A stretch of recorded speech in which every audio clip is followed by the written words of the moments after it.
మనం చూస్తున్నాం జిఎస్టీ పైన జిఎస్టీ కౌన్సిల్ సంచలన నిర్ణయం తీసుకుంది. ఇదే జిఎస్టీకి సంబంధించి సామాన్యులు, మధ్యతరగతి వీటికి సంబంధించిన అంశాల విషయంలో ఎలా భారం పడుతుందని చెప్పేసి గత 2 నెలలుగా హెచ్ఎంటీవీలో వరుసగా సామాన్యుల నుంచి సామాన్య వ్యాపారుల నుంచి కూడా వరుసగా మనం ఒక క్యాంపెయిన్ కూడా స్టార్ట్ చేస్తాం.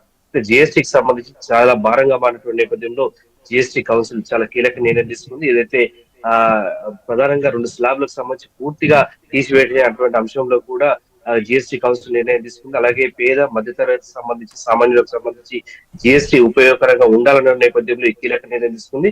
ప్రధానంగా జీవిత బీమా కావచ్చు, వైద్య రంగానికి సంబంధించిన అంశం విషయంలో కూడా చాలా కీలకమైన నిర్ణయం తీసుకుంది. పూర్తిగా జిఎస్టీ ఎత్తివేసే క్రమంలో కూడా నిర్ణయం తీసుకుంది. మనం చూస్తున్నాం ప్రధానంగా మొబైల్ ధరలు అయితే ప్రధానంగా యథాతథంగా ఉండబోతున్నాయి. అయితే కార్లు, బైక్లకు సంబంధించిన వాటిపైన కూడా ధరలు తగ్గబోతున్నాయి. సో ప్రధానంగా గత 2 నెలలుగా 2 తెలుగు రాష్ట్రాల నుంచి కూడా 2 తెలుగు రాష్ట్రాలు ఉన్నటువంటి జిల్లాల నుంచి ప్రధానంగా పట్టణాల నుంచి గ్రామాల స్థాయి వరకు కూడా జిఎస్టీకి సంబంధించినటువంటి విషయంలో ఎలా భారం ఉన్నది, ఎట్లా ఇబ్బంది పడుతున్న అంశం పైన కూడా హెచ్ఎంటీవీ వరుసగా క్యాంపెయిన్ చేసినటువంటి నేపథ్యంలో జిఎస్టీ తీసుకున్నటువంటి సంచలన నిర్ణయం పట్ల కూడా ప్రస్తుతం ప్రజల నుంచి కూడా సానుకూలంగా స్పందన వస్తుంది. ఏదైతే జిఎస్టీకి సంబంధించి పెనుభారంగా మారిందన్నటువంటి సానుకూల ప్రస్తుతం జిఎస్టీ కౌన్సిల్ తీసుకున్నటువంటి నిర్ణయం వల్ల ఖచ్చితంగా పేదవారికి, మధ్యవారికి, సామాన్యులకు కూడా ఉపయోగకరంగా ఉన్నటువంటి పరిస్థితి చూస్తుంది.